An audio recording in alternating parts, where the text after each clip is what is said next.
Baik, jadi materi kita untuk hari ini adalah literatur review, ya. Ini adalah materi yang keempat dalam perkuliahan metodologi penelitian. Sebelum kita mulai, kita lihat terlebih dahulu capaian pembelajaran yang akan kita capai dalam perkuliahan ini. Yang pertama, mahasiswa memahami pentingnya penggunaan literatur ilmiah sebagai referensi dalam karya ilmiah atau tugas akhir, ya. Yang kedua, mahasiswa memahami teknik sitasi karya ilmiah. Sitasi ini adalah cara melakukan atau pengakuan terhadap tulisan orang lain yang dilampirkan dalam sebuah karya ilmiah. Lalu yang ketiga, mampu menggunakan perangkat lunak untuk melakukan sitasi secara otomatis. Nah, jadi saat ini sudah ada perangkat lunak yang digunakan untuk melakukan sitasi, ya, secara otomatis, di mana dulunya kita menggunakan cara manual, ya. Nah, ada kelemahan dari cara manual ini, ya. Ketika kita melakukan penghapusan terhadap sebuah sitasi, ya, maka kita juga harus menghapus, ya, referensi yang sudah kita tuliskan di dalam daftar pustaka. Nah, dengan penggunaan perangkat lunak yang mensitasi secara otomatis, ya, ketika kita menghapus sebuah sitasi, ya, maka referensinya juga akan terhapus. Nah, ini sudah banyak digunakan, ya. Jadi selain orang komputer, ya, mahasiswa dari program studi lain juga sudah menggunakan perangkat lunak untuk melakukan sitasi secara otomatis. Nah, materinya pertama adalah pengertian literatur review, kemudian yang kedua substansi dari literatur review, tiga jenis dari literatur ilmiah, yang keempat aspek utama dalam melakukan literatur review, kemudian yang berikutnya adalah manfaat dari literatur review, ya, lalu selanjutnya sitasi, dan yang terakhir bagaimana mengelola sitasi menggunakan aplikasi, di mana kita menggunakan salah satu aplikasi yang free yaitu Mendeley. Ya. Kita lihat pertama mengenai pengertian literatur review. Ya. Jadi nama lain dari literatur review adalah tinjauan pustaka. Tinjauan pustaka ini adalah landasan teori, ya, yang digunakan dalam penelitian, di mana landasan teori itu mengacu pada hasil penelitian yang state of the art, yaitu up to date, relevan, dan asli. Ya, kemarin kita sudah belajar ini, up to date, relevan, dan orisinil, ya. Nah, menurut Belmawa, ya, salah satu yang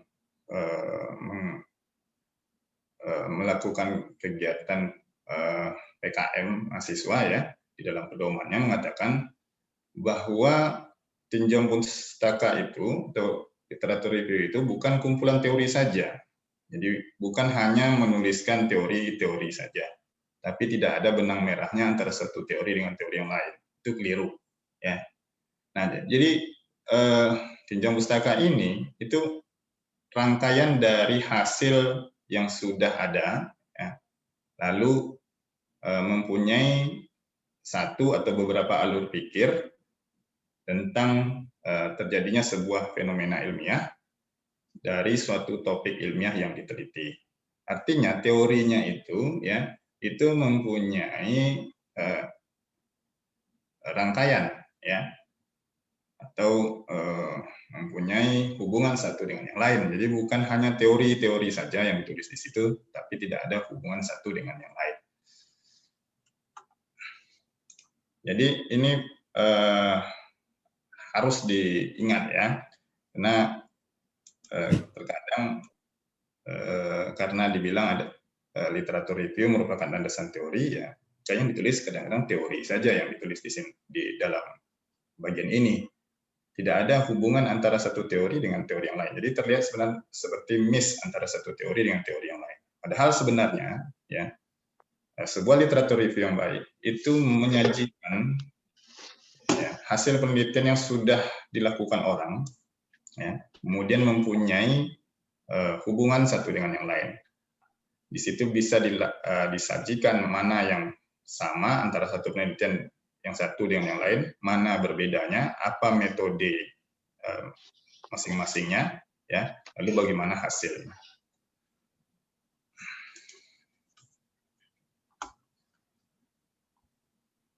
Literatur review itu mempunyai substansi, ya, berisi kerangka teori, bagaimana cara menyelesaikan permasalahan yang sudah dibuat dalam perumusan masalah. Jadi ini isi dari literatur review, kerangka teori, ya, tentang cara menyelesaikan masalah yang sudah diuraikan dalam perumusan masalah. Nah, literatur review ini itu mengumpulkan informasi yang relevan dan terkait dengan penelitian. Jadi semua yang sesuai atau ada hubungan dengan penelitian, ya, itu disajikan di dalam literatur review.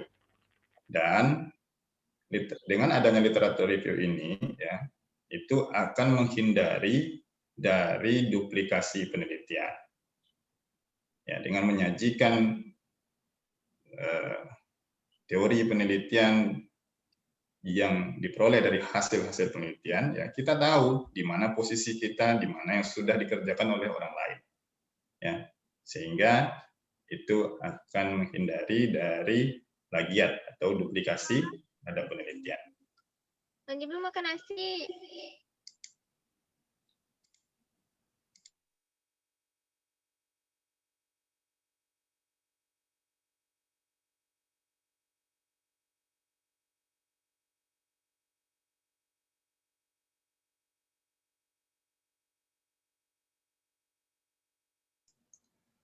Ada 6 jenis literatur ilmiah.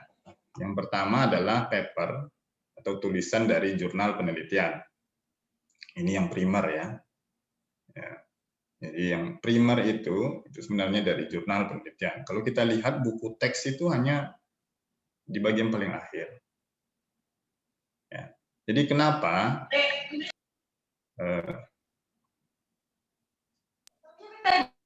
tulisan di jurnal menjadi yang paling utama? Karena pembahasan di jurnal ini, ya, itu cepat perubahannya. Apa yang ditulis orang hari ini tentang sebuah hasil penelitian, ya, kemudian mungkin 6 bulan lagi atau 3 bulan lagi itu sudah ada perbaikan dari hasil penelitian tersebut, atau misalnya hasil penelitian itu sudah dikembangkan dalam beberapa bulan selanjutnya. Ini berbeda dengan buku teks, ya. Kalau Anda lihat buku teks biasanya revisinya misalnya 3 tahun atau 5 tahun, ya. Itu ada misalnya buku edisi pertama, edisi kedua, ya. Jadi edisi kedua itu adalah revisi dari edisi pertama biasanya. Ada kekurangan-kekurangan yang ada di dalam edisi pertama, atau misalnya ada contoh-contoh soal di dalam edisi pertama yang belum ada, itu ditambahkan dalam edisi kedua. Nah, jadi yang pertama, ya, jenis literatur ilmiah yang primer itu adalah tulisan dari jurnal penelitian. Di alasannya kenapa dari jurnal yang pertama, ya, karena perubahan dan perkembangan topik penelitian atau fenomena ilmiah itu lebih cepat perubahannya dari jurnal, ya. Jadi kita tahu sebuah topik penelitian sudah sampai mana hari ini, ya. Nah, ini lebih baik atau lebih cepat diperoleh informasinya dari jurnal penelitian. Yang kedua adalah tulisan dari book capture, ya. Jadi book capture ini kalau kita artikan kan bagian dari buku, ya, atau misalnya bab dari buku, satu bab dari buku. Nah, dalam dunia ilmiah atau misalnya dalam dunia akademis, ya, book capture ini adalah jurnal penelitian, ya, yang mempunyai pembahasan atau topik penelitian yang sama. Nah, di dalam book capture biasanya itu disajikan mulai dari penelitian dasar. Jadi dari dasarnya permasalahan sampai dengan pengembangannya. Ya. Jadi lengkap semuanya. Misalnya penelitian tentang kelapa sawit misalnya gitu ya. Nah, itu mulai dari sudut pandang pertaniannya ya. Kemudian sampai dengan pengembangannya. Misalnya dari bidang pertanian ada dasarnya misalnya tentang tanahnya, ya, tentang daunnya misalnya, tentang buahnya. Nanti dari pengembangannya misalnya dari ilmu sosial. Bagaimana sosial masyarakat ya setelah adanya perkebunan sawit. Ya. Atau misalnya dari ilmu kita, bagaimana misalnya membuat sistem informasi untuk mencatat hasil panen sawit. Nah, ini yang dibuat dalam sebuah book capture. Jadi mulai dari dasar topik permasalahan tersebut sampai dengan pengembangannya itu dibuat dalam sebuah buku ya yang disebut sebagai book capture. Nah, kelebihan dari book capture ini adalah bila mana seorang pembaca atau seorang peneliti pemula tertarik pada suatu topik, lalu dia membaca ini, ya, dia paham, ya, dan dia mendapatkan informasi yang komprehensif dari permasalahan atau topik yang akan ditelitinya. Karena mulai dari dasar sampai pengembangannya ada di sana semuanya. Ya, jadi itu kelebihannya. Ya, kalau kita membaca tulisan dari book capture. Tapi ada juga kelemahannya. Ya. Beberapa jurnal penelitian ini itu mempunyai landasan teori yang sama, misalnya mengenai sawit. Ya, itu ada misalnya landasan teorinya yang sama, misalnya tentang buah sawit. Nah, itu mungkin akan muncul berulang-ulang di dalam beberapa jurnal penelitian. Jadi mungkin nanti Anda baca book capture misalnya capture tentang buah sawit. Nanti ya sudah ada landasan teori yang mengatakan warna buah sawit. Lalu nanti misalnya Anda baca pengembangan penelitian dari buah sawit, ya, misalnya di bidang ilmu komputer, bagaimana mengidentifikasi kematangan buah sawit berdasarkan warna sawit. Nah, ini muncul lagi teorinya yang sudah dibahas di dalam penelitian dasar sebelumnya. Ya. Nah, jadi itu mungkin kelemahan dari tulisan yang ada di book capture. Yang ketiga adalah paper atau tulisan dari conference. Ini kita sebut juga proceeding. Ya, dia mirip seperti jurnal ya, tapi bedanya adalah kalau jurnal ini itu mekanisme untuk reviewnya itu relatif lebih ketat daripada proceeding. Yang keempat, tesis dan disertasi. Jadi termasuk deskripsi di sini ya. Jadi skripsi itu bahasa kita sebenarnya, kalau di luar negeri bilang skripsi itu adalah tesis. Ya, jadi S1, S2 itu masuk dalam tesis. Ya. Kecuali S3 baru masuk disertasi. Nah, tesis dan disertasi ini juga disebut sebagai literatur ilmiah.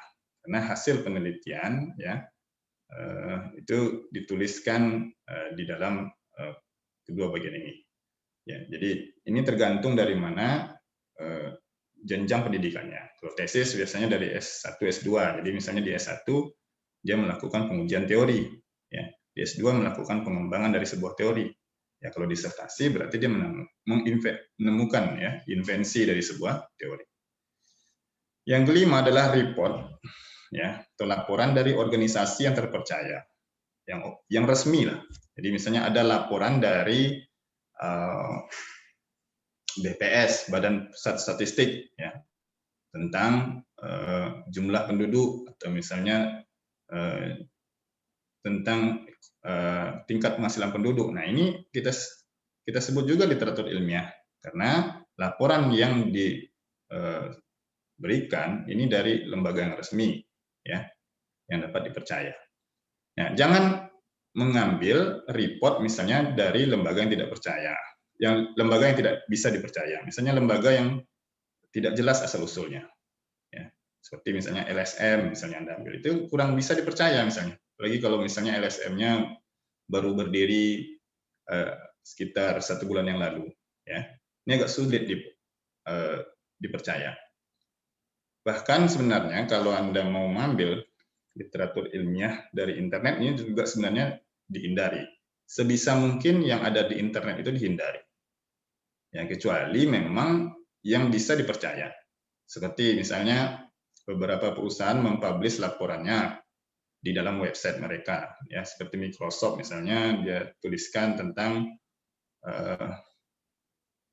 bagaimana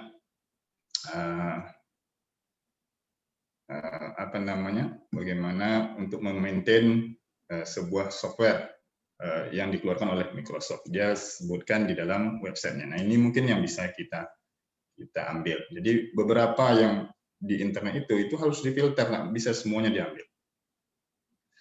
Nah, yang keenam adalah buku teks. Jadi yang terakhir adalah buku teks. Nah, ini contoh dari aturan literatur ilmiah ya. Ini saya ambil dari pedoman ya, dari sebuah universitas ya. Ketika itu saya mau memasukkan tulisan, ya mereka mengirim ini waktu itu. Jadi referensi yang diakui ya, jadi referensi utamanya adalah jurnal internasional ya dan proceeding gitu. Jadi semua referensinya itu harus terkait. Ya, jadi yang referensi yang digunakan yang terkait dengan topik penelitian dan up to date.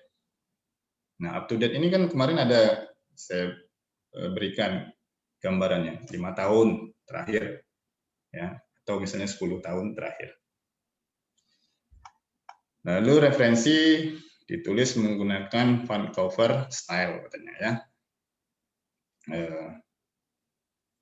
Lalu harus konsisten. Jadi formatnya konsisten ya. Konsisten formatnya ya untuk referensi yang digunakan. Nah, ini beberapa contoh. Ya, kalau jurnal begini gitu ya. Jadi menggunakan Vancouver style ya. Jadi kalau jurnal ini nama autornya ya. Kemudian judul jurnalnya, lalu nama penerbitnya ya. Kemudian tahunnya, volumenya, halamannya, lengkap. Ya, nanti kita akan jelaskan ya Vancouver style dengan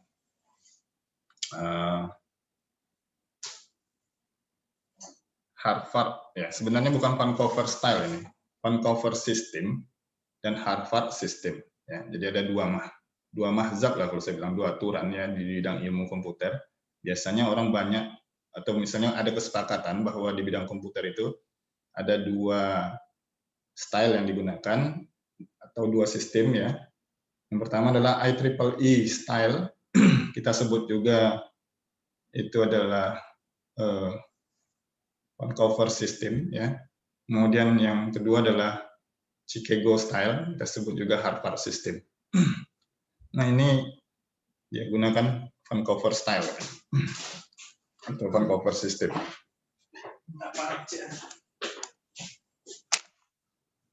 Penelitian.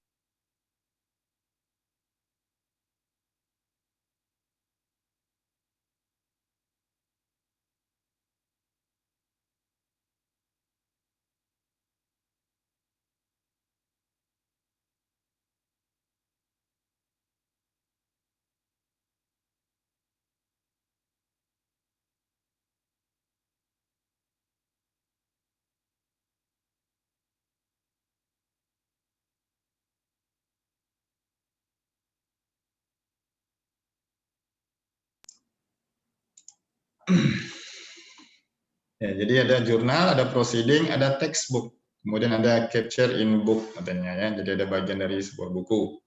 Ya. Kemudian ada tesis atau disertasi, katanya.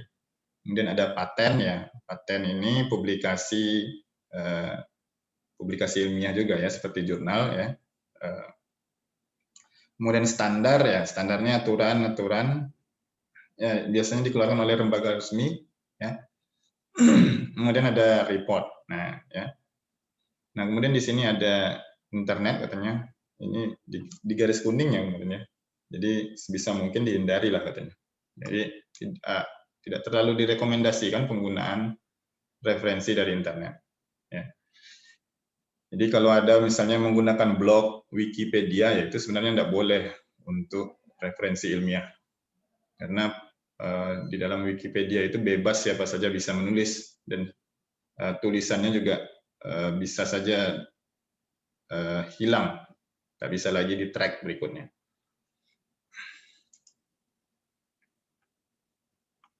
Lalu kita lihat apa beda jurnal dan proceeding. Nah,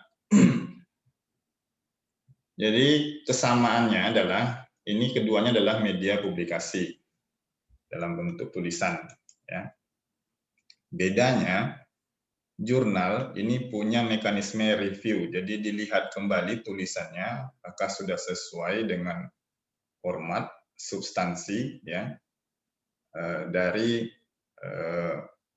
jurnal penelitian. Ya, jadi medianya adalah publikasi tulisan penelitian, ya, di dalam kertas atau misalnya ditampilkan dalam sebuah halaman web, ya. Kalau proceeding ini publikasinya dalam bentuk tulisan penelitian, ini diseminarkan dalam seminar tertentu atau dalam konferensi tertentu.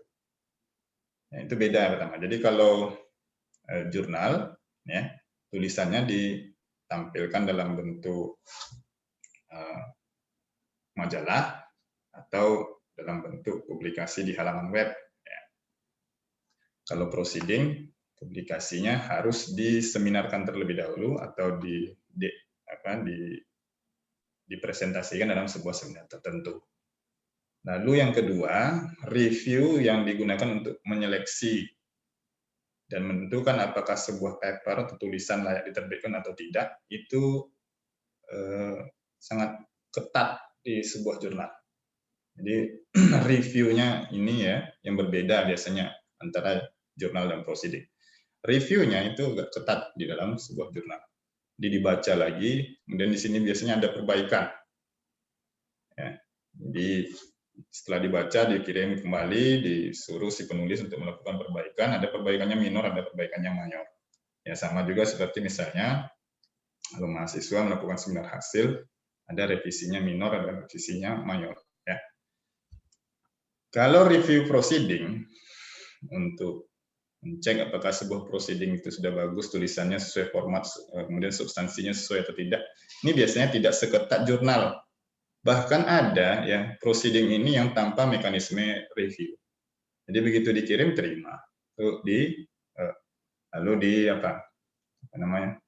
lalu dipublikasikan. Nanti saya lihat kan ya satu jurnal, ya, satu proceeding yang saya rasa itu tidak ada mekanisme review-nya. Jadi ada yang keliru, itu masih nampak. Gitu. Dan ini sebenarnya agak fatal, ya, kalau kita melihat sebuah track record, misalnya nanti track record peneliti, ya.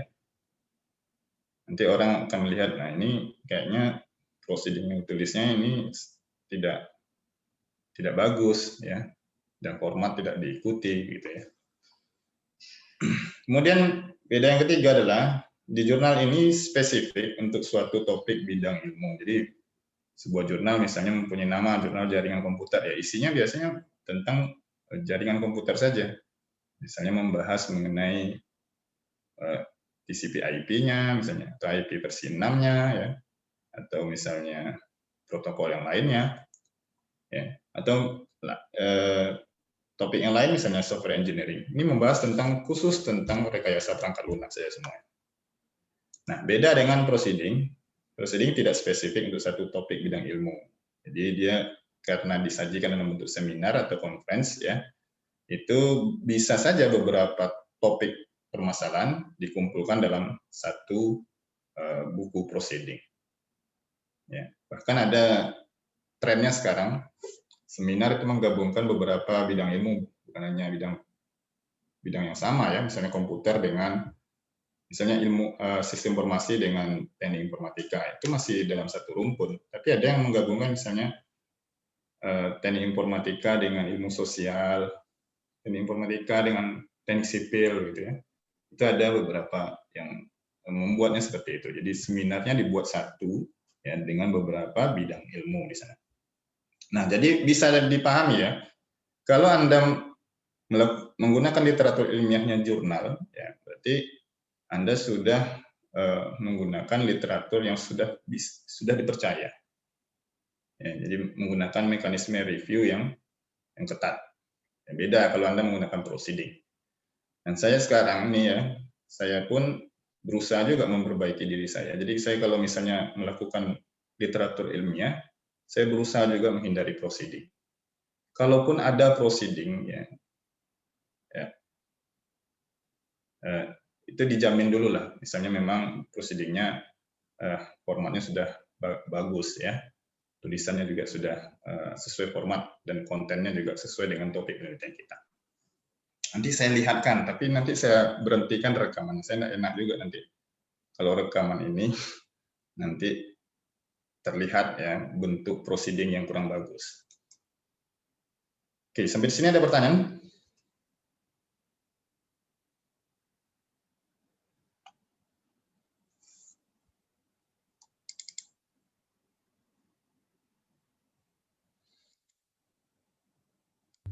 Izin bertanya, Pak.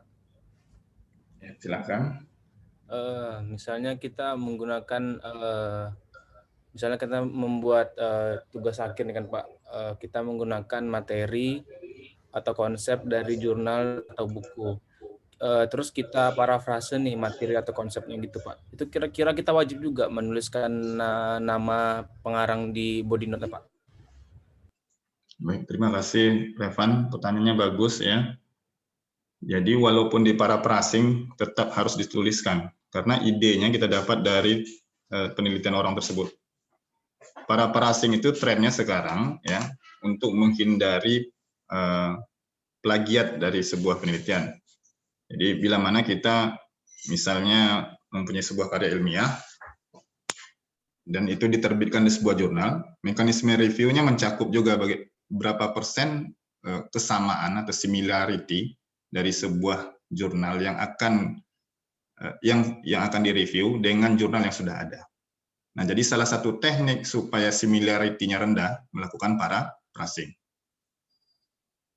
Kalau di tempat kita belum ada mencek similarity menggunakan software Turnitin ya.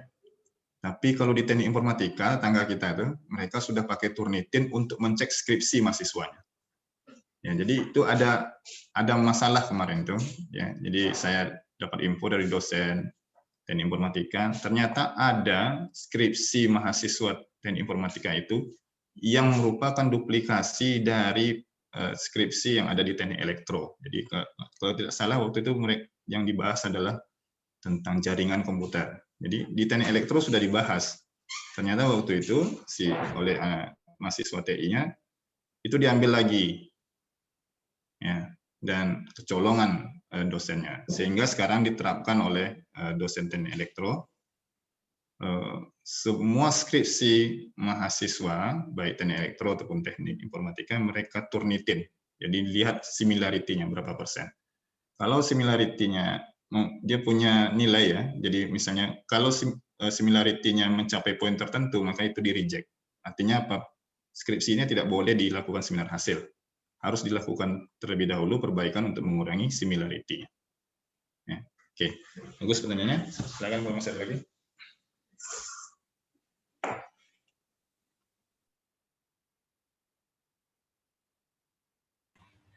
Izin bertanya Pak. Ya, silakan. Karena jurnal ini lebih ketat daripada proceeding, berarti proceeding ini jumlahnya lebih banyak sehingga lebih mudah jadi referensi, Pak? Betul, Fikri. Jadi proceeding itu banyak jumlahnya daripada jurnal. Betul. Jadi karena memang mekanisme reviewnya tidak seketat daripada jurnal ya. Jadi beberapa peneliti itu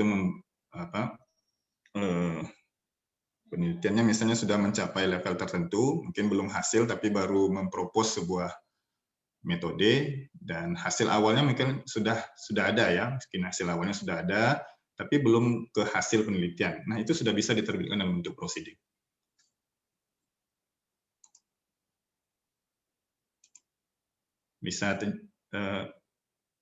Apakah bisa terjawab, Fikri? Baik, Pak. Terima kasih. Ya.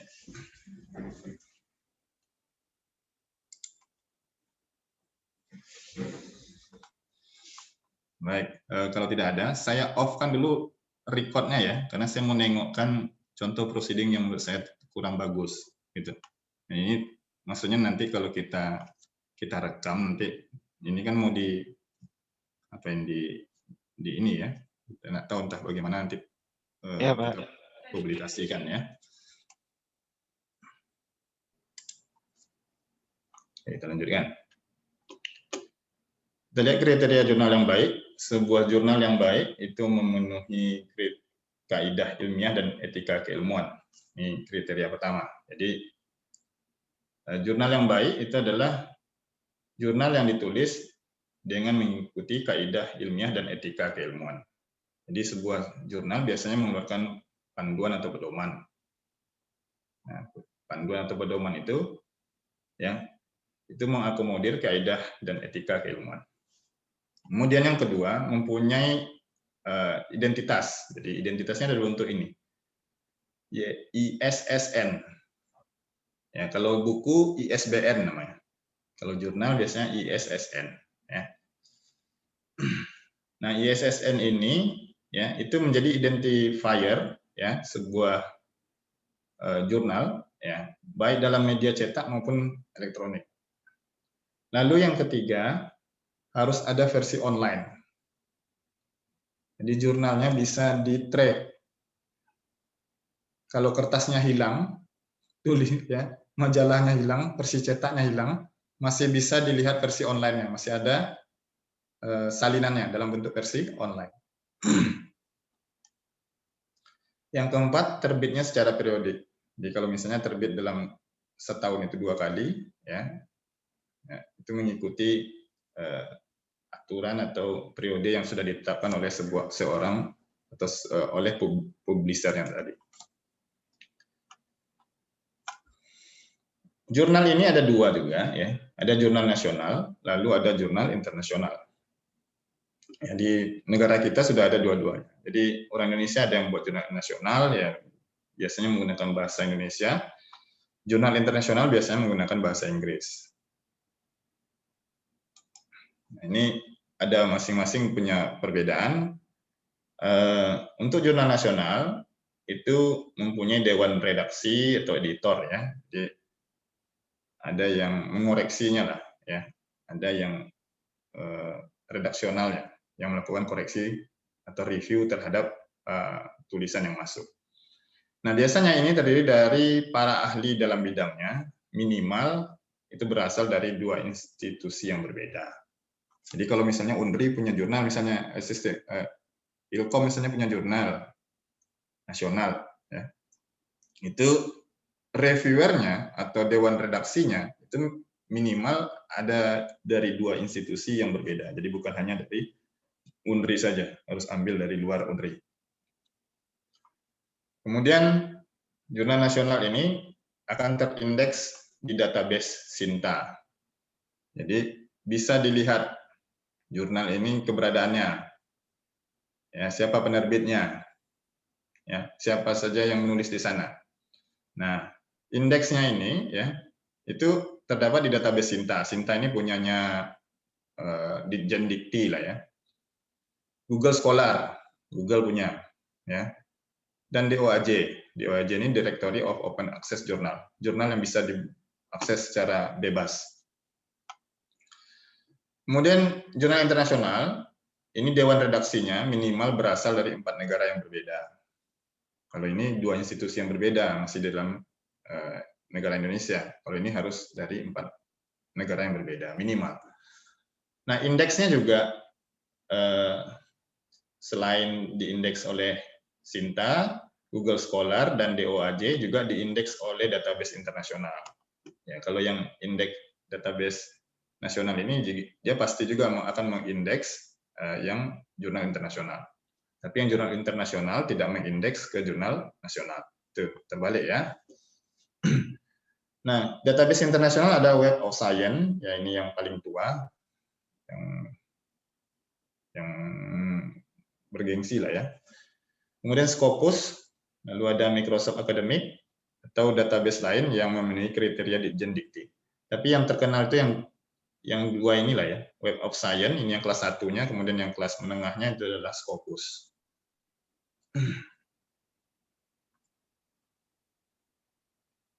Nah, ini beberapa organisasi pengindeks jurnal. Jadi Web of Science ya, ini yang paling tua. Jadi tahun 63 sudah ada. Memang menjadi mesin pengindeks jurnal yang memiliki level paling baik, dan ini berbayar.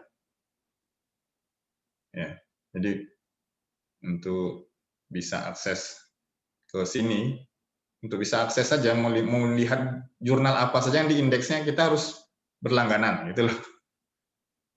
Belum mau mengambil jurnalnya, baru mau melihat saja, numpang lihatlah apa saja yang diindeks oleh Web of Science gitu, dibayar gitu, ya. Yang kedua, yang kelas menengahnya, ya, Scopus. Ini diluncurkan tahun 2004.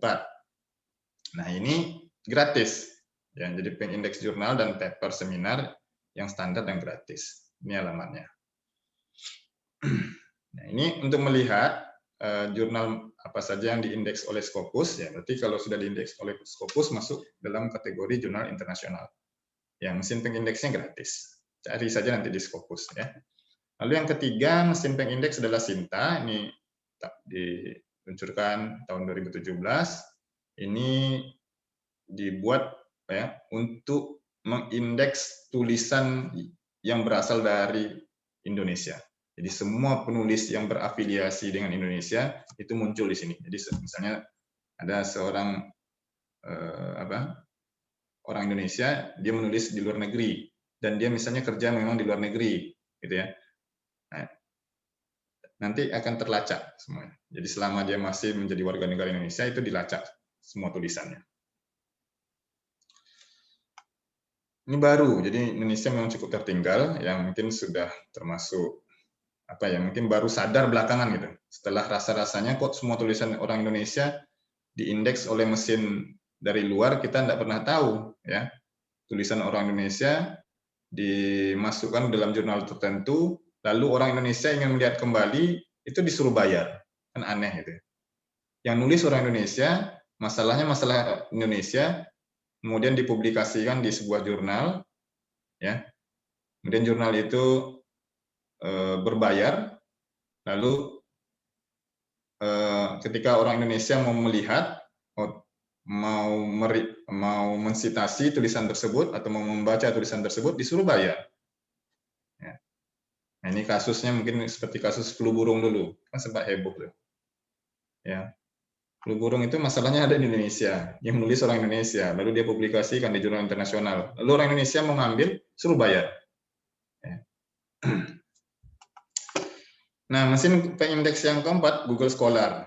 Nah, ini mengindeks semua publikasi ilmiah yang online saja ya. Jadi semua publikasi ilmiah yang online itu diindeks oleh Google Scholar, mulai dari yang nasional maupun yang internasional. Kemudian yang kelima ada beberapa mesin pengindeks lain yang tidak kita sebutkan di sini. Jadi yang empat ini yang saya rasa Anda perlu tahu saja ya. Yang selain dari yang empat ini ada DOAJ, ya Directory Open Access Journal, kemudian ada EBSCO, ya. Ada DBLP, ProQuest. Nah, ini ProQuest kita dilanggan oleh pustaka kita, ya. Crossref dan lain sebagainya.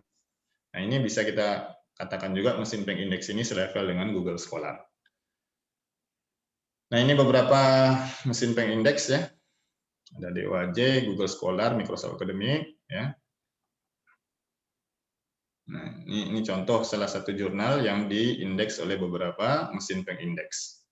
Juga diindeks oleh Elsevier, Scopus. Ya, jadi Scopus yang mungkin baru nih kayaknya. Ya, belum ada logo Scopusnya sini. Ini contoh lagi ya, jurnal nasional. Nah, diindeks oleh DOAJ, Sinta, Google Scholar, Crossref, ya, Indonesia OneSearch. Ya. Nah, dalam melakukan literatur review ya, itu tidak terlepas dari beberapa aspek utama yang melandasinya. Ya. Nah, kenapa kita harus melakukan literatur review? Pertama, kita melakukan survei terhadap artikel yang terkait dengan topik penelitian.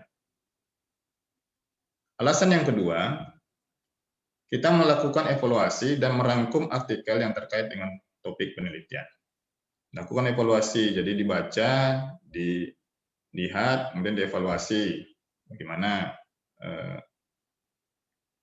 artikel ini ya, dan merangkum.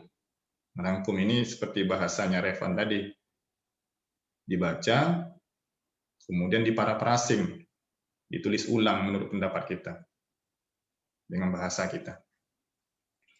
Nah, alasan yang ketiga, untuk mengetahui roadmap, peta jalan penelitian. Jadi kita udah tahu nanti kita ini berada di posisi mana gitu. Kalau kita baca topik penelitian sawit misalnya gitu ya, dari mulai dasar sampai dengan yang pengembangan gitu.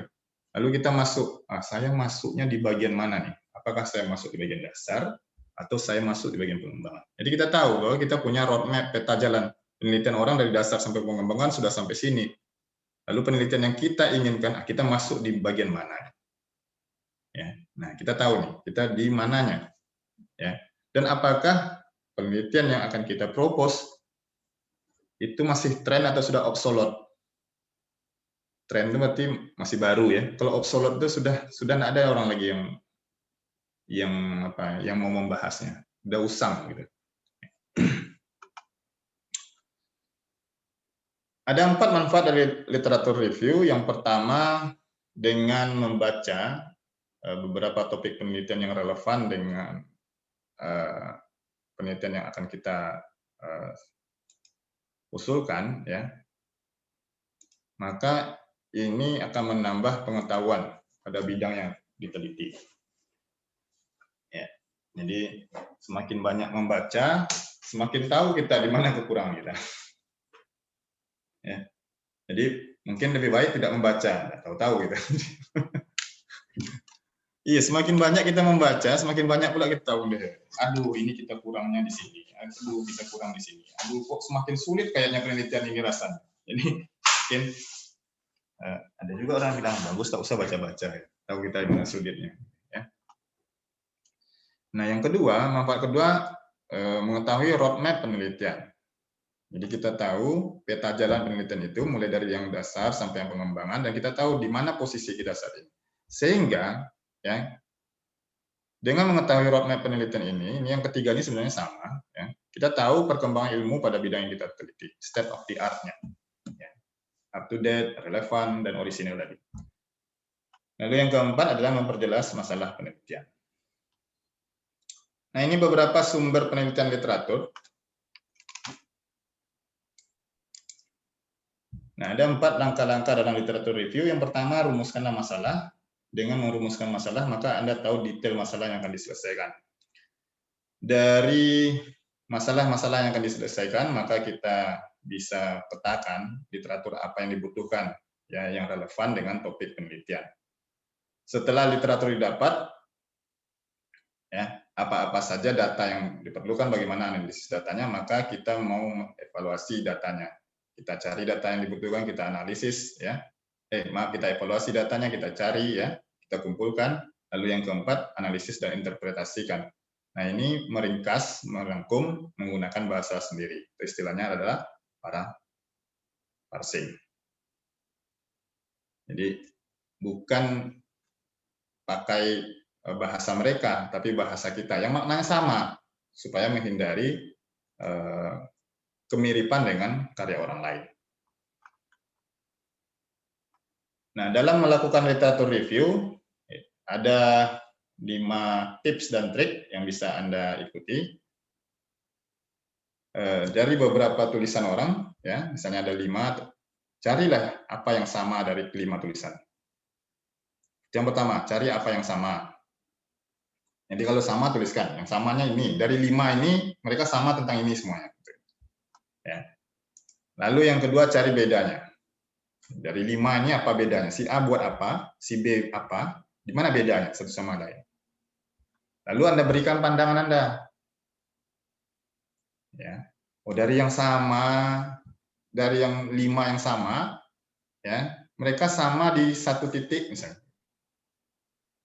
Ya, mereka sama di satu titik tentang teknologi, misalnya begitu ya. Tentang apa kesamaannya?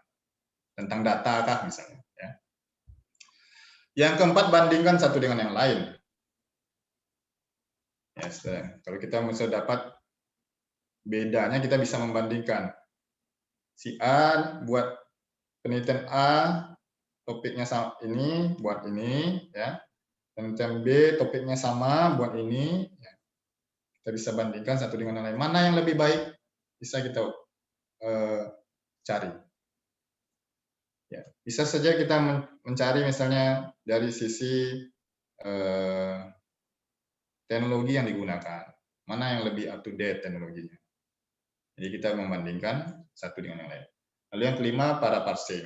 Jadi tulislah menggunakan bahasa kita sendiri, bukan menyalin dari bahasa atau tulisan yang sudah ada di sebuah literatur.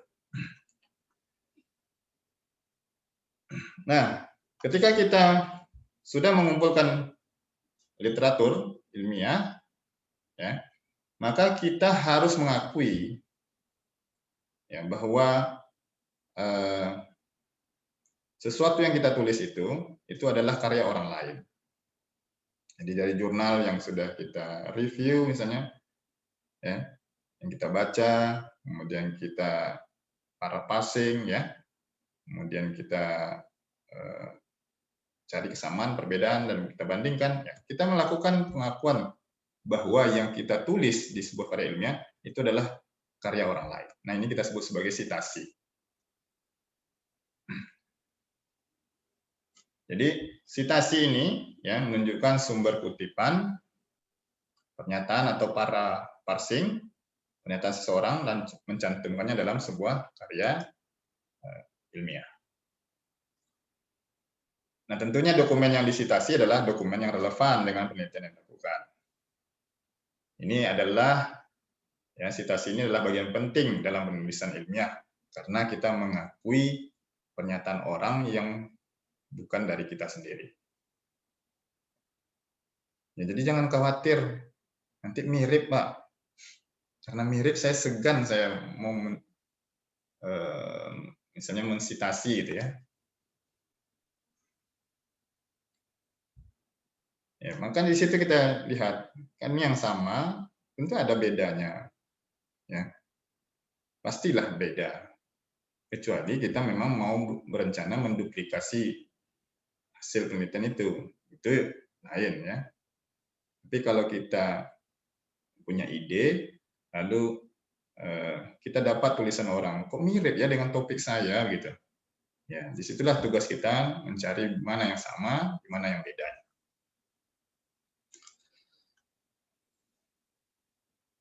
Nah, dalam melakukan sitasi ya ataupun literatur review ini ya itu ada kemarin kita bilang ada key poinnya, time relevance. Jadi waktu dan tahun penerbitan dokumen yang harus direview itu menjadi pertimbangan dalam mensitasi suatu dokumen. Usahakanlah 5 tahun terakhir atau paling lama misalnya 10 tahun terakhir. Nah, dokumen yang terbaru dan up to date ini yang digunakan karena dokumen ini akan memuat informasi dan pengetahuan baru yang sedang berkembang. Kalau mau mensitasi dokumen lama boleh, tapi informasinya harus relevan dengan keadaan saat ini. Atau memang belum ada perbaruan. Misalnya Anda mau membahas mengenai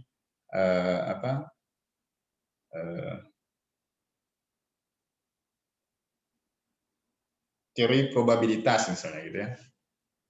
Rumusnya memang belum ada perbaikan sampai sekarang. Siapa yang menulis misalnya ditemukan di tahun berapa? Ya, karena memang belum ada yang memperbaiki dan masih relevan dengan penelitian kita, ya kita boleh mensitasi informasi tersebut. Lalu nanti kalau Anda sitasi dari dokumen lama, ya bandingkanlah dengan ilmu pengetahuan yang berkembang saat ini. Jadi menyesuaikan dengan ilmu pengetahuan yang berkembang pada saat ini. Nah, ini ada dua sistem citasi ya di bidang ilmu kita, bidang ilmu komputer. Jadi secara garis besar itu ada 2. Jadi dibilangnya Vancouver style kan, sebenarnya bukan Vancouver style tapi Vancouver system. Jadi stylenya cuma ada 2, yaitu IEEE citation style, yang kedua adalah Chicago citation style. Ini disebut juga Harvard system. Yang ini adalah Vancouver system. Nah, yang IEEE ini daftar referensinya itu menggunakan nomor. Jadi citasinya berdasarkan urutan kemunculan pada dokumen. Itu ya. Di referensi dalam daftar pustaka itu muncul dalam bentuk nomor. Citasi juga dalam bentuk penomoran. Urutan kemunculannya berdasarkan kemunculan di dalam dokumen. Jadi tidak abjad. Ketika mengacu suatu referensi dalam tulisan, digunakan nomor referensi yang diapit oleh kurung siku. Nah, nomor ini nanti akan dipertahankan terus-menerus ya sampai tulisan ini selesai. Style yang kedua, Chicago ya, daftar referensinya diurutkan berdasarkan abjad. Nah, ketika mengacu suatu referensi dalam tulisan, yang digunakan adalah nama belakang atau nama keluarga penulis. Kemudian diikuti dengan tahun publikasi. Jadi misalnya Fikri, 2018. Berarti Fikri nulis terbitnya di tahun 2018. Revan, 2020. Jadi Revan nulis terbit di tahun 2020. Lalu kita mau tahu tulisan Revan ini apa judulnya? Nanti lihat di daftar pustaka atau daftar referensinya. Ini bentuknya ya. IEEE seperti ini. Di nomornya. Ya, kalau kita lihat ini tidak berdasarkan abjad. Ya, duluan S daripada Y kan, tapi karena yang di refer atau yang di citasi duluan adalah si tulisan si Julius, maka dia muncul duluan. Jadi ini di dalam tinjauan pustaka dalam landasan teori. Jadi bentuk citasinya seperti ini. Kesesuaian jenis kegiatan wisata bahari dianalisis dengan metode MCE. Ya, MCE ini didapat dari tulisan si Julius.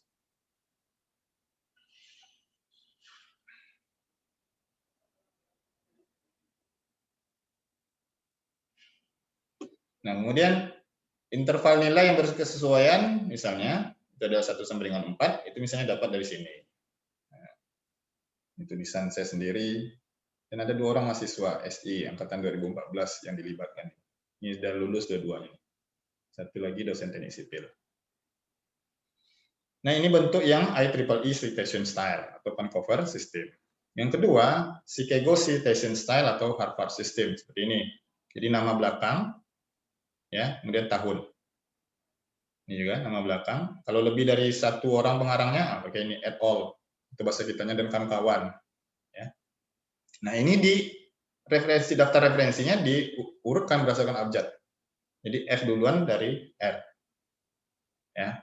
Jadi kalaupun R nanti muncul duluan, ya, dia akan diurutkan secara abjad seperti ini. Ini tipe atau style Chicago. Nah, selain 2 ini ya, tapi dalam bidang ilmu kita ya 2 itu saja bisa dipakai, IEEE dengan Chicago. Selain yang itu ada juga metode citasi yang dapat digunakan yang berasal dari bahan pustaka elektronik seperti apa style. Ini untuk psikologi, pendidikan dan ilmu sosial, MLA style untuk literatur, untuk seni dan humanitis ya. Lalu AMA style untuk bidang ilmu keperawatan, kesehatan dan ilmu biologi. Nah, bidang ilmu kita yang 2 tadi tuh, ya. Nanti kalau pakai apa style boleh ya, tapi agak aneh jadinya. Jarang orang pakai bidang ilmu kita. Citasi ini bisa dilakukan secara otomatis menggunakan aplikasi komputer yang memang dirancang khusus untuk tujuan tersebut. Sebelum ini kita dulu pakai citasi manual. Jadi kita buat di dalam landasan teori, kemudian di dalam referensinya kita buat lagi. Gitu.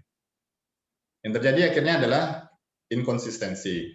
Kadang-kadang kita nulis di landasan teori, tapi lupa kita tuliskan di dalam daftar referensi. Atau sebaliknya. Nah, ada aplikasi berbayar yang banyak digunakan untuk tujuan tersebut, namanya EndNote. Ya, ini yang berbayar. Ya, selain itu ada juga yang gratis. Yang gratis yang cukup powerful juga. Ya. kalau untuk citasi saya rasa udah cukup. Saya pakai Mendeley ya. Teman saya ada yang pakai EndNote katanya lebih bagus ya. Saya belum sampai saat ini belum pernah pakai EndNote, masih yang gratisan, jadi pakai Mendeley. Nah, jadi ada program yang gratis namanya Mendeley atau Zotero. Nah, kita fokus pada Mendeley ya. Mendeley ini punya kemampuan dalam mengelola database ilmiah berupa jurnal, ya, buku dan referensi lainnya. Ini beberapa fiturnya. Jadi Mendeley mempunyai library, dia menjadi library ya, yang disertai dengan kemampuan yang bisa digunakan sebagai pengolah daftar pustaka dan dalam penyusunan sebuah karya ilmiah. Nah, Mendeley ini free, jadi gratis ya untuk mengelola citasi dan daftar pustaka, ya. Dan ini bisa di-share juga dokumennya, ya. Jadi dokumennya bisa di-share satu dengan yang lain, dan juga bisa digunakan sebagai mesin pencari untuk mendapatkan referensi yang terkini. Ya, silakan izin off boleh. Izin off kamera silakan. Nah, setelah diinstal Mendeley ini, ya, maka kita bisa buat atau disediakan plugin-nya ya untuk aplikasi pengolah kata seperti Microsoft Word. Ya, jadi gampang sekali, nggak usah khawatir gimana installnya. Sama seperti Anda menginstal Xmind kan ada masalah kan? Bisa semua saya lihat. Ya, ada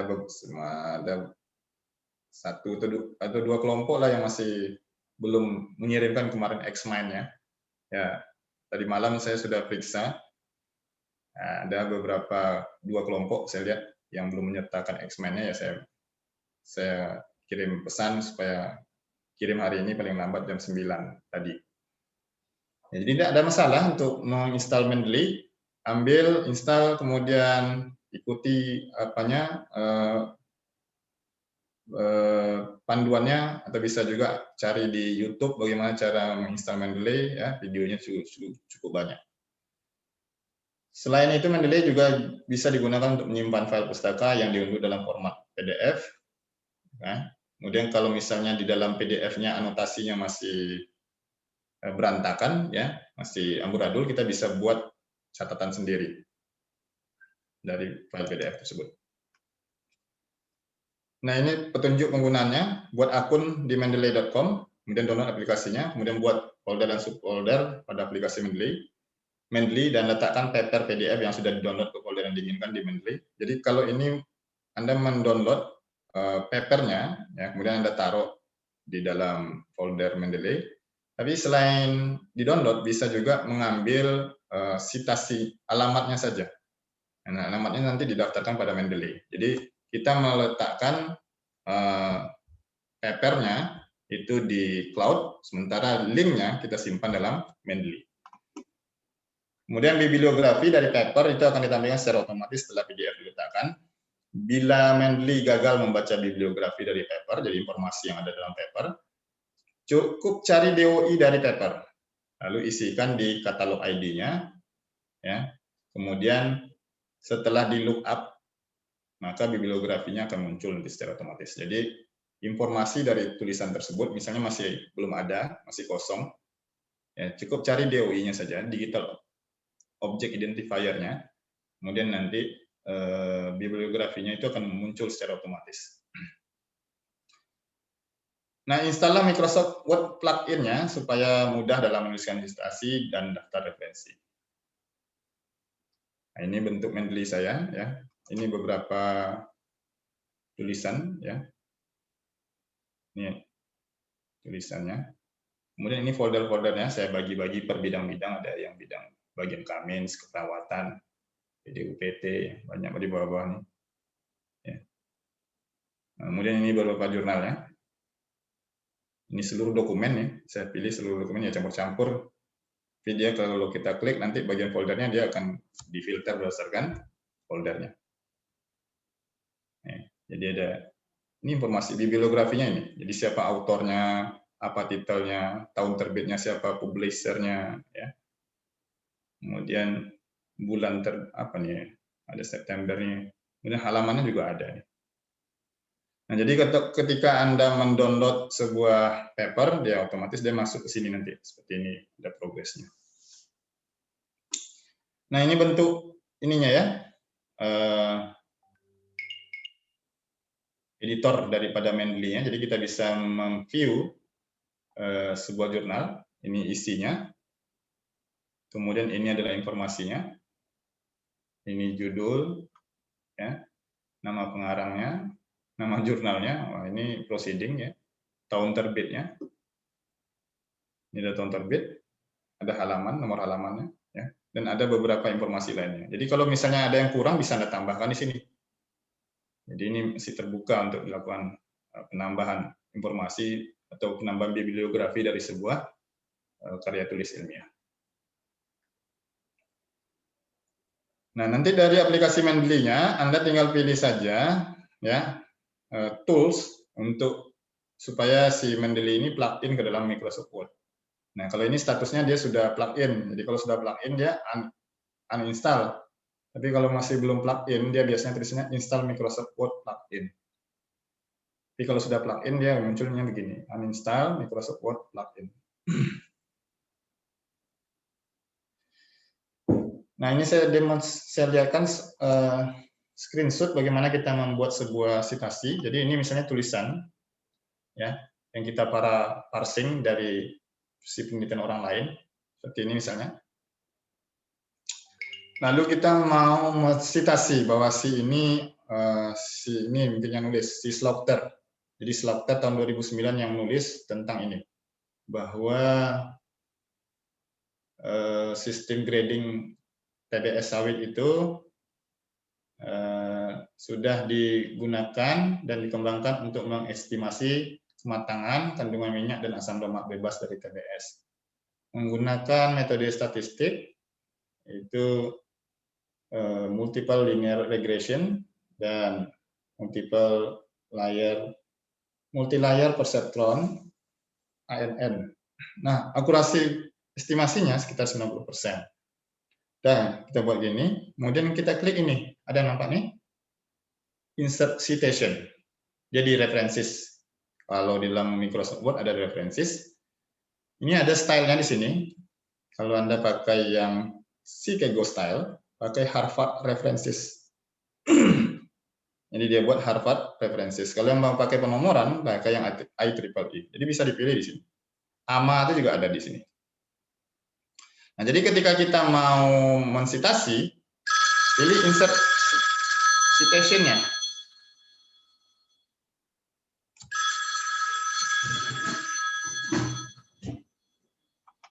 Nah, setelah di insert citation, maka dia muncul menu apa namanya nih?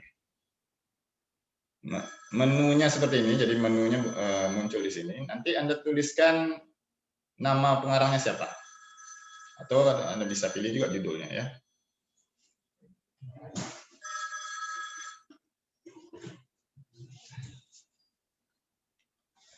Nah, setelah dipilih, dia tampil seperti ini, ya.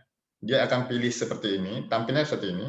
Jadi si pengarangnya adalah Maki et al. Tahun 2014. Kita pakai Harvard System. Selanjutnya, supaya citasi yang kita tulis dalam landasan teori muncul di dalam daftar referensi yang dalam daftar pustaka, ya, maka Anda ambil ini, insert bibliografinya. Sebentar ya, saya ini dulu, mengganggu juga ini kayaknya bunyi.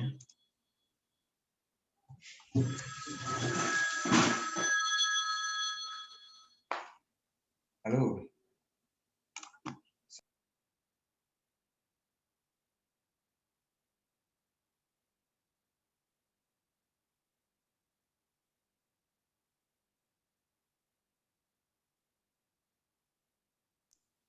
Jadi kalau sudah dibuat citasinya, untuk membuat data referensinya, Anda tinggal ambil, pilih insert bibliografi. Ini muncul otomatis.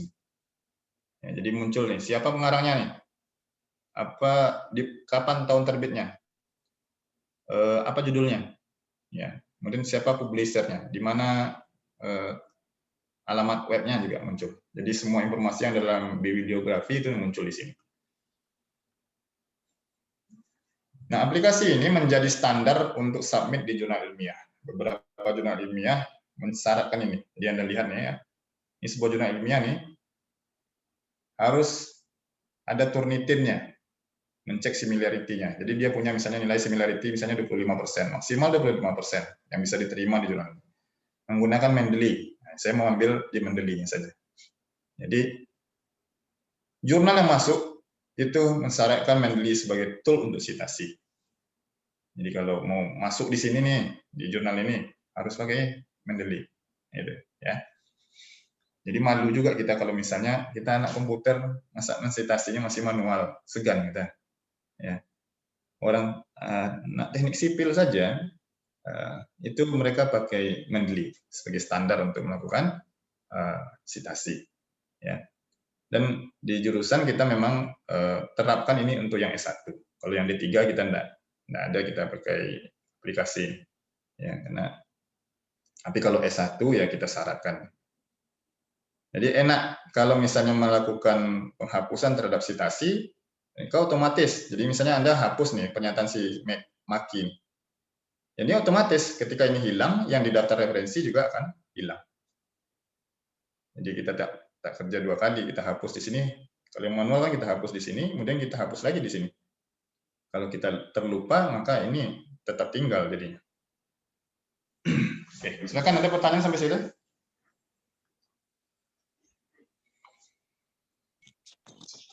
Pak, mau nanya. Ya, silakan.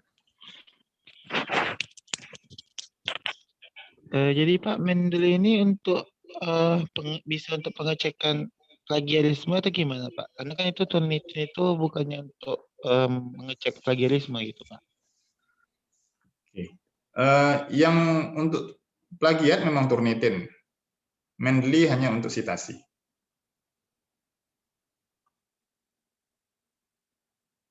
Oh, oke Pak.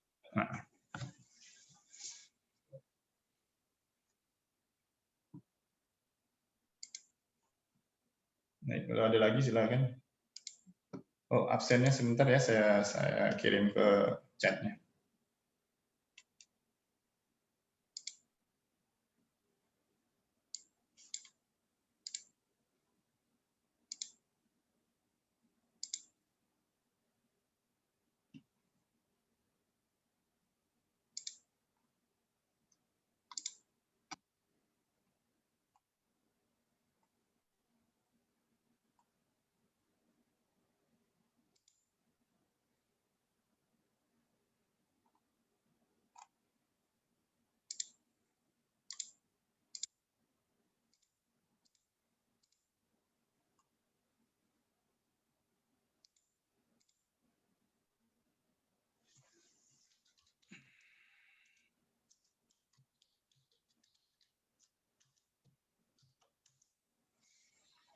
Baik, saya mau review ya sebelum rasanya nanti aja saya review. Nggak ada yang ngasih nggak bisa.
Permisi, Pak.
Maaf Pak, masih termute.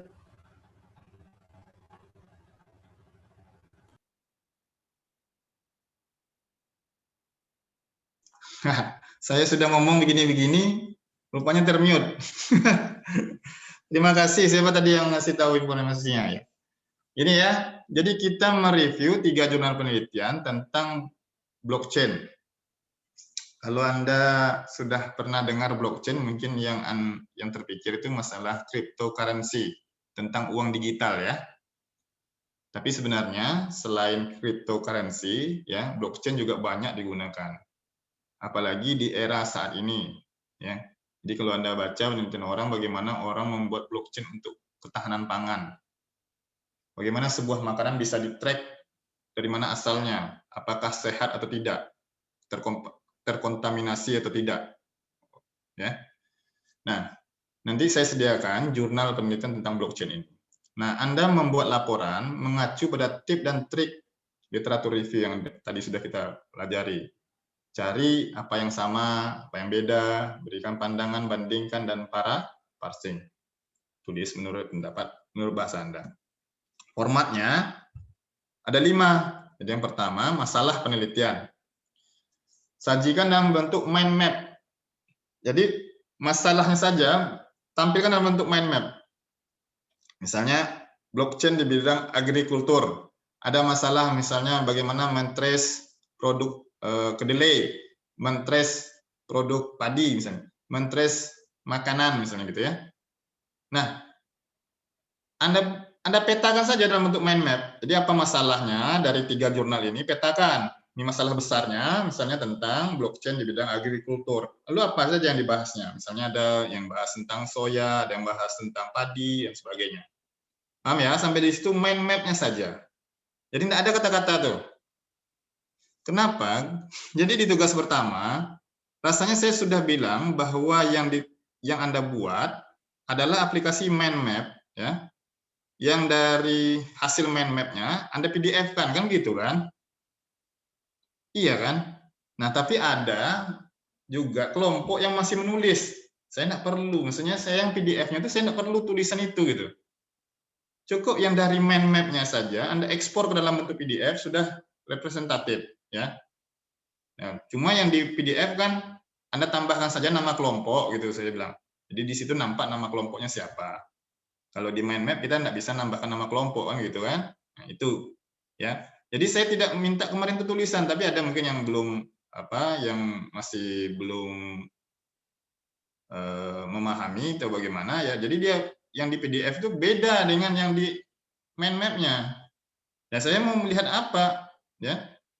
Apakah ada kesesuaian dari hasil identifikasi secara kelompok ya dengan tulisan gitu. Berarti kan saya harus periksa lagi. Sementara kalau yang sudah membuat mind map-nya kemudian mem-PDF-kan mind map-nya kan sama sebenarnya. Tak perlu, saya cuma koreksi, oh ini mungkin kurang di cara meringkasnya atau ya, atau mungkin ada ide-idenya yang masih belum masuk gitu ya.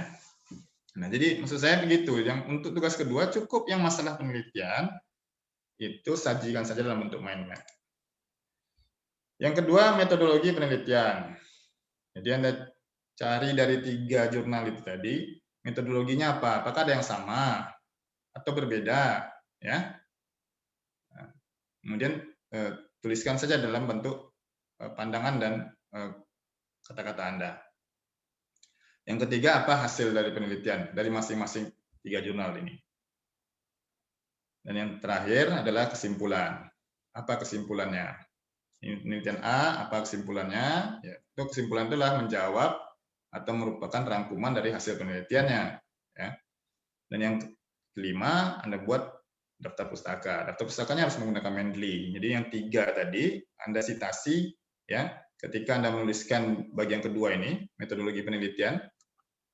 Ya kan, ini ketika Anda menulis metodologi penelitian, ini adalah kerangka teoritis dan filosofisnya, maka otomatis Anda akan merefer ke jurnal mana nanti itu. Dari 3 tuh. Misalnya si A mengatakan kerangka teoritisnya ini. Nah, berarti dia merefer ke jurnal A. Nah, nanti dicek menggunakan daftar pustaka ini, apakah sudah menggunakan Mendeley atau belum. Yang Anda kumpulkan, ya, itu dokumen, bukan PDF, ya. Karena saya memeriksa Mendeley-nya juga nanti. Jadi bukan PDF. Kalau PDF nggak bisa diperiksa Mendeley-nya. Kalau yang pakai doc ini bisa diperiksa, cuma tinggal diklik saja di bagian citasi, biasanya dia langsung nampak highlight-nya ke bagian daftar referensinya. Oke, bisa dipahami sampai sini? Ya, silakan, Nick. Pak, izin bertanya, Pak. Ya. Jadi yang dibuat di mind map-nya itu di masalah penelitiannya aja gitu, Pak. Ya. Yang metode yang digunain hasilnya itu dibuat di dokumen dalam bentuk kayak makalah gitu atau gimana, Pak? Ya, jadi yang di dalam masalah penelitian ini disajikan dalam bentuk mind map-nya. Nah, nanti kan misalnya dalam mind map-nya sudah dibuat tuh, kan tinggal diekspor saja dalam bentuk PDF. Ya. Kira-kira bisa nggak PDF ini Anda konversi ke doc, atau kalau tidak di crop saja gambar yang ada di mind map PDF itu. Ya, atau eksplorasi lah, Xmind kemarin. Mana tahu Xmind itu bisa disimpan atau diekspor ke dalam bentuk doc. Kalau bisa dalam bentuk docs aman, gitu. Tinggal masuk ke dalam dokumen format dalam dokumen laporan saja. Oke, bisa dipahami nih, ya? Nanya lagi, Pak. Ya, silakan. Ini kan ada 3 jurnal nih yang ingin kami review, Pak. Itu tuh harus berkaitan ketiga-tiganya. Lalu nanti nge-reviewnya itu apakah disatukan campur gitu atau review yang ini satu dulu, habis selesai itu baru tambah satu lagi gitu, Pak? Oke. Jadi masalah jurnal saya nanti akan sediakan, ya saya usahakan yang sama. Karena kita mau cari, jadi mereviewnya bukan satu-satu nih. Kita cari mana yang sama, apa bedanya, ya. Kemudian misalnya kalau ada beda kita bandingkan. Ya, kalau yang sama kita bikin pandangan kita di situ. Ini sama di sini nih. Ya, kalau beda bandingkan satu dengan lain. Kemudian para parsing, buat itu dengan kata-kata kita. Jadi bukan disajikan ini si anu satu sendiri, enggak. Jadi di mix dia jadi satu. Izin bertanya, Pak. Silakan Fikri. Kan ada 3 jurnal. Kita tahu di sini sama. Tuh kita copy lagi dari jurnal tuh, misalnya diambil kan kata-kata tuh. Di sini pandangannya sama, yaitu ini. Atau disebut aja, cukup disebut aja atau cukup disebut saja. Cukup disebut saja. Jadi misalnya yang sama, misalnya di dalam teknologi blockchain itu sudah mulai digunakan pada tahun 2000 misalnya gitu ya, tahun 2010 dia menggunakan blockchain Ethereum misalnya. Nanti yang di jurnal B ternyata Ethereum juga, ya. Jadi jurnal A, jurnal B, atau si A, si B, ya itu menggunakan Ethereum. Atau bisa juga dibuat misalnya ketiga jurnal yang dibahas ini itu menggunakan blockchain Ethereum misalnya. Jadi itu kan kesamaan namanya tuh.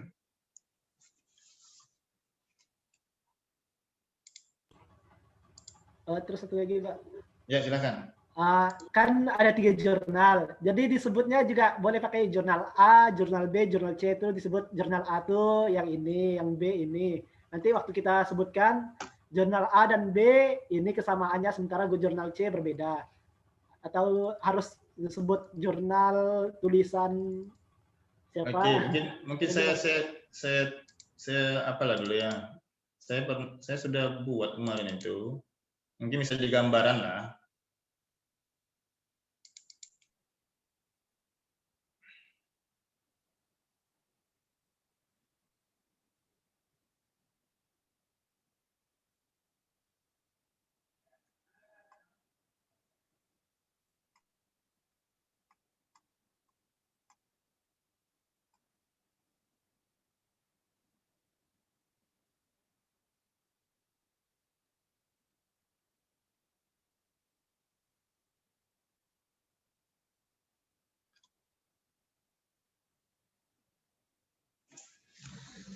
Oke, saya stop dulu ini.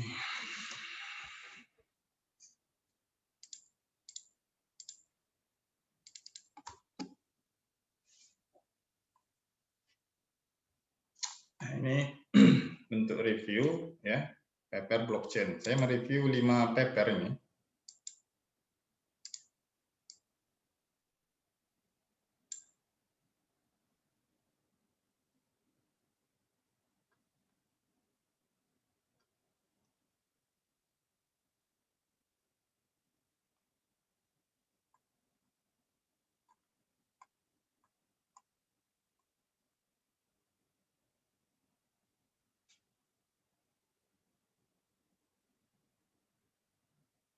Oke, di mana saya bilang ada kemarin saya bilang kesamaannya.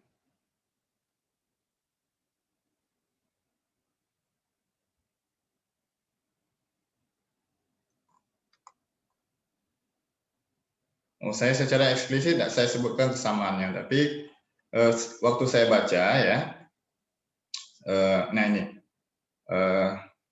ini seperti ini ya, si Salah et al.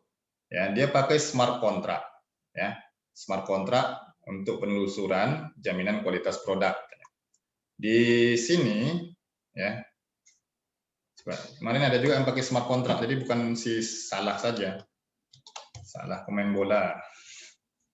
Smart contract.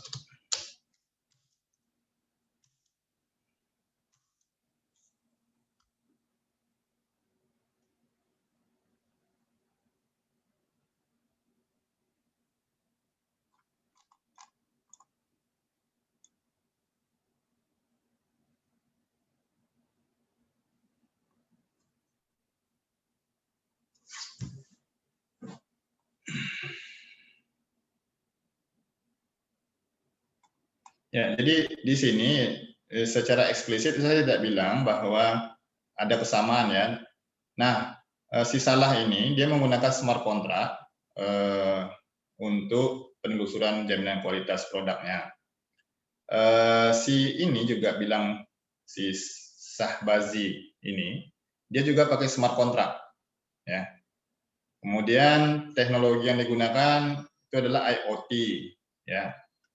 Si Shahbazi ya, sama dengan yang digunakan oleh si ini si Chan Abdullah dan Khan, sama dia juga pakai IoT, QR code, barcode dan RFID ya. Nah, kalau diperhatikan ya, ini semua pakai Mendeley. Jadi nanti gimana saya meriksanya? Gampang saja periksanya, klik saja di citasi ini misalnya, saya klik satu nih, dia highlight langsung. Jadi kalau yang manual tak mungkin di highlightnya seperti ini. Nampak highlightnya? Nah, itu warna abu-abu ya. Jadi bisa langsung dilihat ke bawah. Nah, ini semua di highlight. Jadi ketika ini diklik, terhighlight semuanya data pustakaan. Ya, jadi kalau kita pakai manual ini nggak mungkin terhighlight. Misalnya kalau mau nambah lagi, kalau ini kan saya pakai yang apa ya? Yang Chicago. Misalnya kalau saya mau rubah ini jadi IEEE misalnya. Bentar.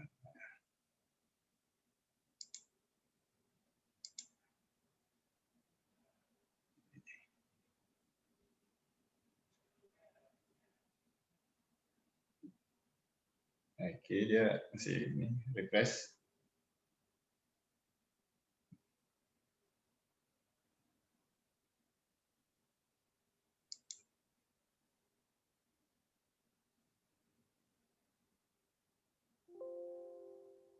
Oh, saya harus buka Mendeley dulu deh.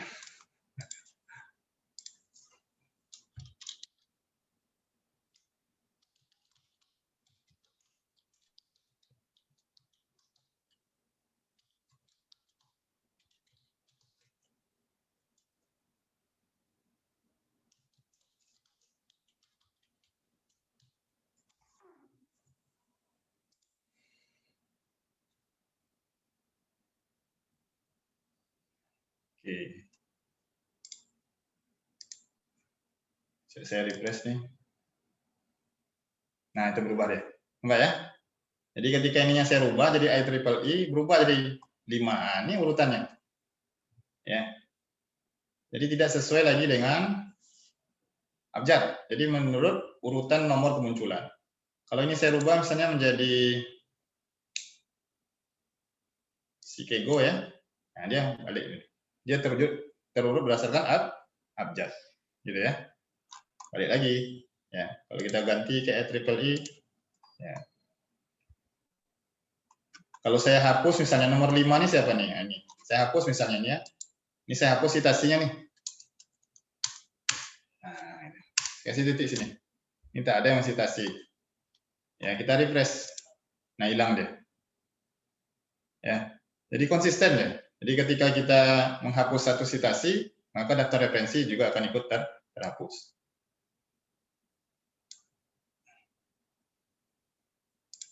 Kalau mau mengambilnya ya misalnya dari tadi, misalnya siapa? Kita mau insert citasi misalnya, ya. Siapa namanya tadi itu? Z misalnya. Oh, Zamzami, lain pula. Siapa tadi namanya? Sahzan apa ya? Nah, misalnya inilah kita ambil salah satu ya. Ambil ini salah satu. Oke, kita oke kan ya? Nggak Dia nampak, masuk Pak. sih. Ya? Nggak nampak itunya menu itunya itu, Pak. Menu Menu. Bapak memilihnya. Oh, karena ada menu melayangnya tadi tuh. Saya mati. Saya screen seluruh apanya.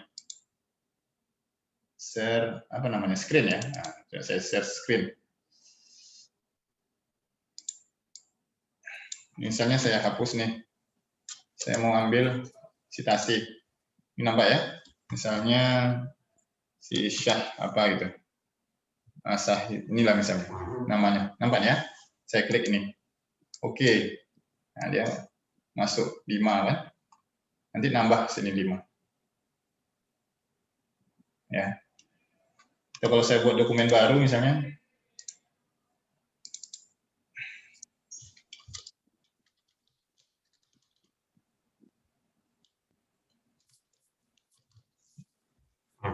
Nah, kemudian kita resitasi misalnya. Cari misalnya R misalnya.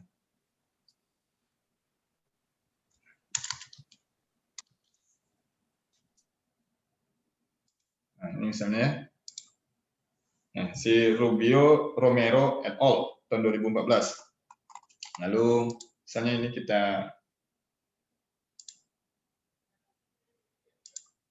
oke, ini daftar pustakanya.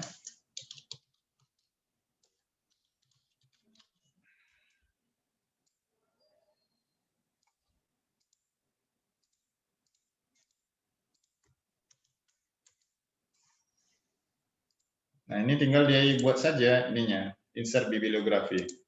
Masuk dia. Ya. Jadi, ya ini untuk perataan paragrafnya ya atur manual.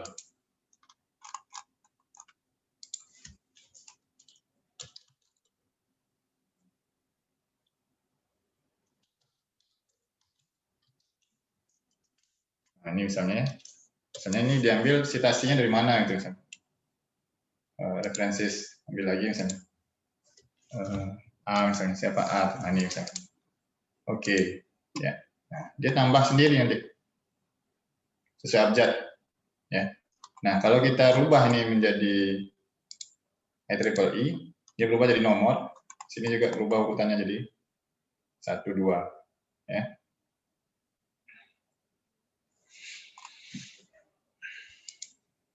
Baik, ada yang ditanyakan lagi?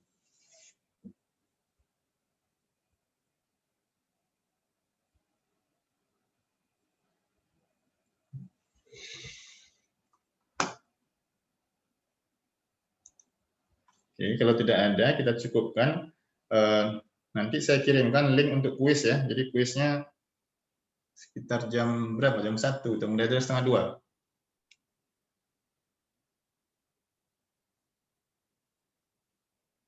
Sekitar jam setengah 2 nanti saya kirim linknya ya. Perhatikan waktunya cuma 30 menit ya. Jadi mulai setengah 2 nanti yang terkirim ke ke pengumuman di Classroom. Kemudian selesainya jam 2 ya. Jadi jam 2 nanti akan terclose otomatis intinya formnya. Pak, untuk materi apakah sudah ada di Classroom, Pak? Ya, sebentar nih, saya kirimkan. Ya, terima kasih sudah mengingatkan.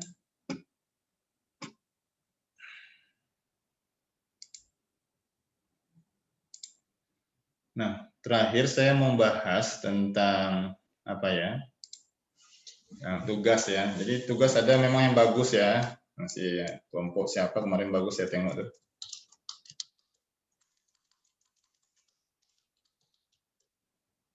Rata-rata udah bagus lah, cuma ada beberapa yang masih miss ya.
Siapa ada sini nih?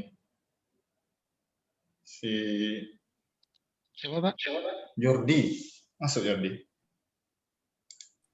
Masih bisa masuk, Pak, tapi kepentingan udah Masih masuk. Masuk Jordi.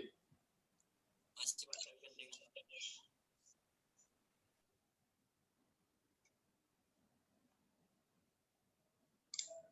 Ntar saya mau tengokkan satu aja ya. Satu aja. Menurut saya bagus lah. Ya, jadi untuk mengidentifikasi permasalahan, kemudian ide-ide utama dari sebuah jurnal sudah cukup bagus. Ya, namanya kita belajar yang masih ada plus minus lah. Nanti. Tapi saya lihat tadi malam, udah cukup bagus lah ini menurut saya.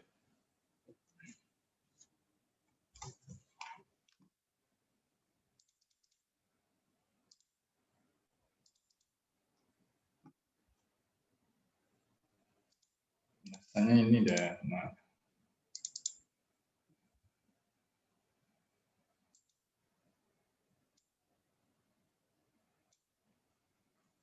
Nah, menurut saya ini sudah cukup bagus. Jadi dia bilang misalnya begini, misalnya di bagian pendahuluan itu dia sampaikan bahwa UAV itu apa, gitu ya. Kemudian multirotor itu apa, quadrotor itu apa. Artinya apa? Dia sudah bisa mengidentifikasi ya apa-apa saja ide utama dari sebuah subbab, gitu ya. Kemudian dalam desain kontrol misalnya, desain kontrol itu ada 2 misalnya ya, secara garis besar ada 2. Kemudian bagian pertama ini, yang bagian keduanya di breakdown lagi, bagian pertamanya ada 1, ada 2 gitu ya. Menurut saya udah cukup bagus lah ini ya. Ya, tapi nanti tolong dikembangkan juga. Ini yang saya baca tadi malam. Jadi saya baca malam, komputer saya juga sampai hang karena yang saya buka sampai 15, akhirnya nggak sanggup dia buka ternyata sampai 15. Saya periksa Google Classroom juga, kemudian saya jalankan Xmind, saya juga buka apa lagi ya, aplikasi yang lain, ternyata sempat hang juga dia. Akhirnya sebagai hiburan menunggu dia normal lagi, saya nonton MU lawan Manchester City dia. Tahu Anda kan sampai jam berapa selesainya? Jadi supaya enggak saya shutdown secara paksa, supaya dia enggak saya tekan tombolnya, maka saya nunggu dia selesai dulu. Jadi untuk supaya X-Men-nya tertutup normal gitu ya. Akhirnya nonton bola lah sampai habis babak pertama, awal babak kedua lah, sampai gol yang kedua baru saya ini selesai.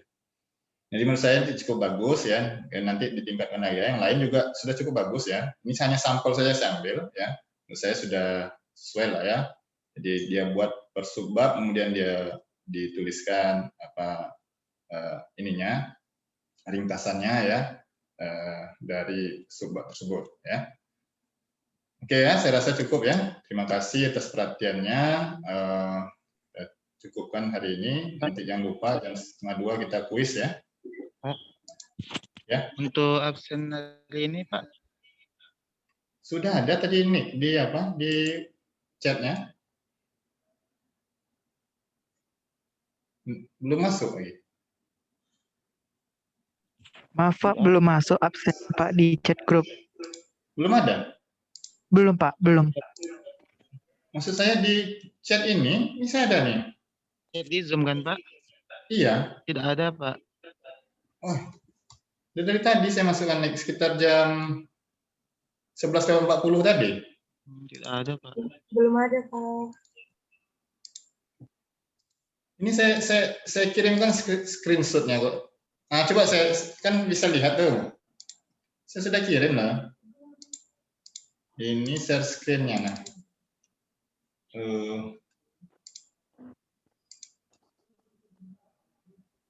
Kemana begini?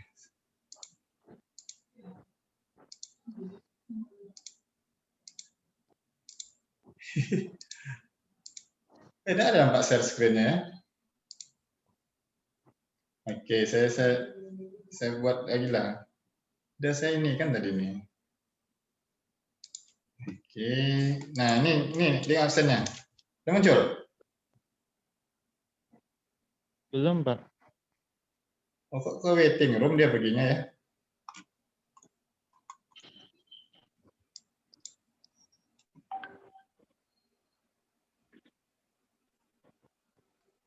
Kok perginya ke waiting room ini?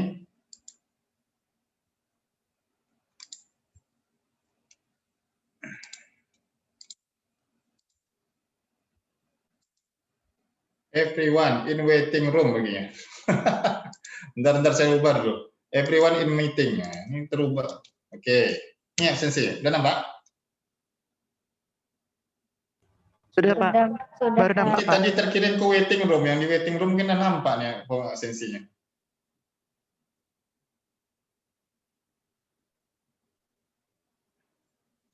Ini dari jam 11 berapa? 40 tadi udah saya kirim nih. Udah ya? Silakan diklik absensinya. Saya rasa cukup untuk hari ini. Terima kasih atas perhatiannya. Jangan lupa nanti 1:30 ada kuisnya ya. Nanti saya kirimkan linknya melalui Classroom ya di pengumuman. Terima kasih atas perhatiannya. Wabillahi taufiq wal hidayah. Assalamualaikum warahmatullahi wabarakatuh. Waalaikumsalam warahmatullahi wabarakatuh. Waalaikumsalam warahmatullahi wabarakatuh. Selamat siang.